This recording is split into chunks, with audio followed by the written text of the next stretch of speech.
Kemi prapë te rrugat, gjërat që desha të sqaroj që ngjarjet që ndodhen ditën e sotme. Është jo politike, ma besoni këtë. Është thjesht e vërteta, të paktën për këtë çështje që po flas, unë e di shumë mirë këtë. E njoh zonën shumë mirë, jam konsultu edhe me inxhinier të fushës që ma kanë pohuar që ajo që kam thënë unë për shembjen e rrugës është 100% e saktë. Çfarë është?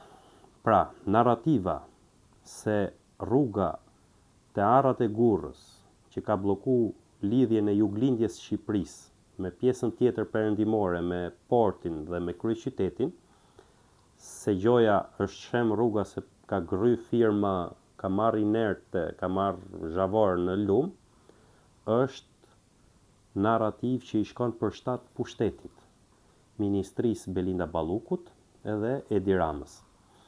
Në vendin, aty u kam tregu dhe te videoja dje, në vendin ku po ndërtohet traseja e re e rrugës, ka qenë një burim uji që ka shumë ujë tani në dimër.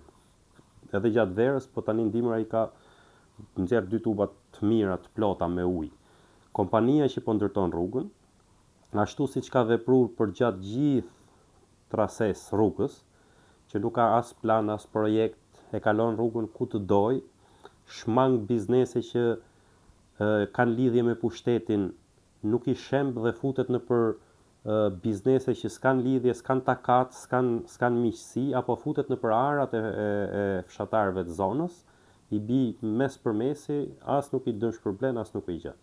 Aty në atë vend, kompania e ka bloku burimin e ujit, pra nuk ka vu një tub që ujit dal nga ana e poshtme, ose nuk ka bëj një drenazhim, po themi, në gjuhë teknike që përdorin këta inxhinierët, i ka ngjesh dhe sipër, ngjish dhe kalo ato makinat e rënda, tonazhit rënd sipër për ta ngjesh gjoja si trase, e ka bloku, uji ka qenë aty në vend, është njom gjithë sipërfaqja, pra që është se ka qenë grop aty, është mush gati 7-8 metra, 10 metra, ma shumë se 10 metra, ndoshta është mush ajo, dua tregova di ato që ishte si me brezare.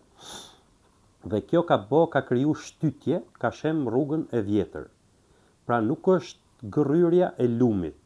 Zakonisht lumenjt në Shqipëri janë të shfrytzueshëm. Prandaj ka dalë dhe i VKM, që këta e tregojnë si VKM që ka bë krim Edi Rama, VKM-ja nuk është në i hata e madhe, sepse gjithë lumenjt ka lumenjt në Shqipëri që janë të shfrytzueshëm. Mund të marrësh zhavorin e kujdoni nerte që i përdorin për mbushjen e rrugëve. Ajo po orientohet qëllimisht që gjoja shkaku është e lumi shkumbin, që firma të dale pa fajshme. Sepse kur kush nuk e mat dot se sa kanë qenë prurjet e shkumbinit, ato i manipulojnë si duan vetë. Pra e kanë dorë shteti për ta manipulu. Jo po pati prurje shumë, jo po kaq ka qenë thellësia ke lumi, nuk e kemi gryn na.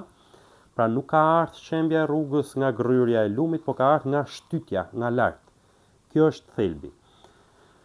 Pjesa e dytë që kisha te intervistë, te ajo biseda e parë, që e fshiva videon të thash për shkak të mikrofonit, se kishte regjistruar gjithë bisedën deri në fund, është për të bërë një paralelizëm vetë gjithë qytetarët.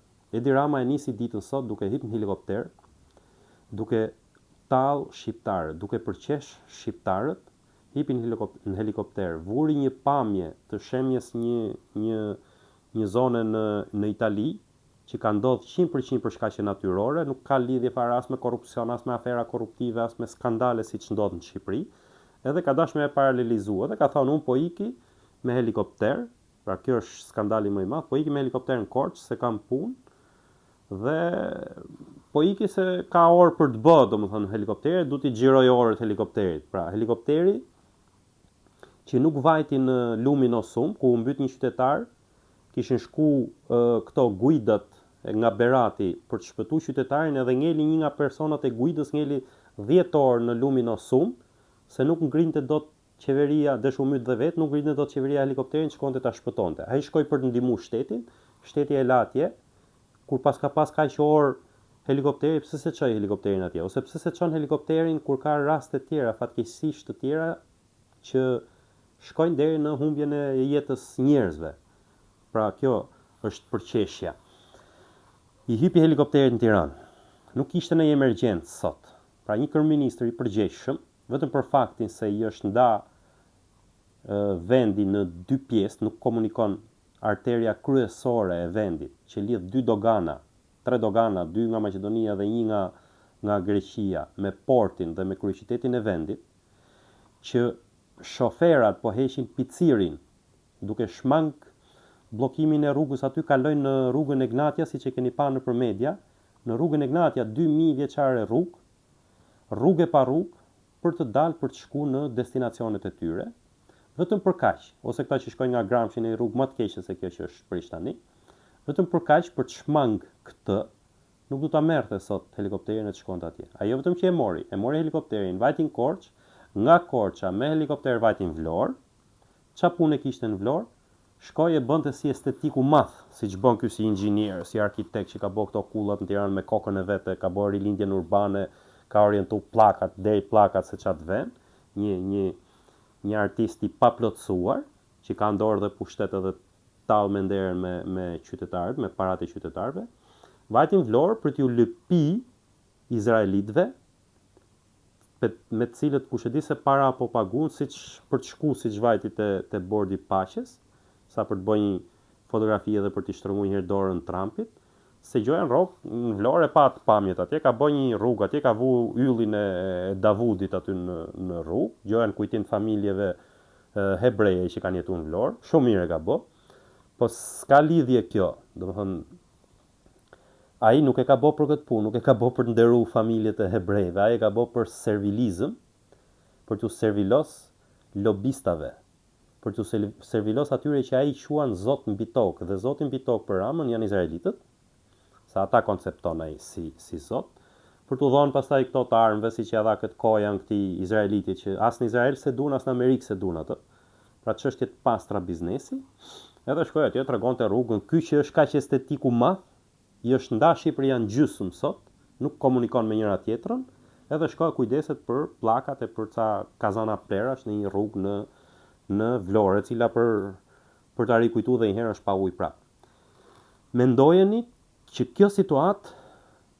në këtë situatë të ishte Sali Berisha kryeministër, edhe Edi Rama kryetar opozite, çfarë do kishte bërë? Namin ka bërë një herë, nuk e di se për çfarë u përdori një helikopteri i forcave të armatosura, kur ishte Arben Imami ministër, edhe bëni namin, i përdorin mjetet e shtetit për veten e vetë, i përdorin kështu, i përdorin ashtu. Ky nuk ka guxu, nuk ka leju kurrë që t'u tregojnë shqiptarëve se sa para ka harxhuar ky me udhime me avion privat. Përveç helikopterit që e përdor si lodër nëpër Shqipëri, po me avion privat nëpër gjithë botën. Nuk ka leju të ngrihet komision hetimor parlamentar. Pra ky Edi Rama. Po të kishte qenë Sali Berisha, ky do kishte djeg Shqipërinë me atë veprim që bëri, sepse ky e ka bërë një herë. Edhe këto e kam për socialistët. Unë nuk po merrem me politikë, unë i kritikova deputetët e opozitës dje që s'kishin shkuar te rruga, që duhet të kishin shkuar, deputetët e Korçës edhe të Elbasanit. Se Librazhdi për fat keq nuk ka deputet nga ana e opozitës. Ka nga opozita 2 që Bora Muzhaqi e Ols Komici që se vrasin me një fare. Taulanti që tallet edhe çon merret me lumin, se e di Taulanti që po shkon ke lumin kanë përgjet Nocrokun. Dhe kishin shku sot deputetët e opozitës, shumë mirë kishin bë, por shkaku është ai. Dhe për ta kujtu, e bëra këtë parantezë për të thënë nuk është çështje politike, unë këtë gjë që po flas e njoh. Për ta kujtu, majni mend çai ka bë Fatos Nanos ky, kur doshte me i marr partinë, që bashkëpunonte me Erion Velin, bashkëpunonte edhe me PD, dhe ndodhi tragjedia Otrandos, edhe Fatosi ishte në Greqi, në Buzuk, si kishte qef Fatosi këto. I ka punu qinin Fatosit. E degradoi moralisht Fatosin, duke e sulmu, duke i qu gomar para kryeministrisë, duke bë perversitete nga më të ndryshmet. Kryetarin tuaj, kryetarin e Partisë Socialiste, për cilin kohët e fundit derte lot krokodili te funerali i atij, e ka degraduar moralisht sa ka pas mundësi. Edi Rama. Menojeni tani sot, prap sa ajo është në kushtet mira, çka ka bë sot ai, çka Karshilliku ka bë sot, edhe prap nuk e vret mendjen. i ka shpërndarë sonde këto nëpër media, ka dalë Batoni, merret me këto filozofitë e Spakut, është bërë prokurori i Spakut Batoni sonde. Edhe shqiptarët do ngjojnë këto edhe harrohet. Po vetëm për këtë që ka ndodhur te rruga atje.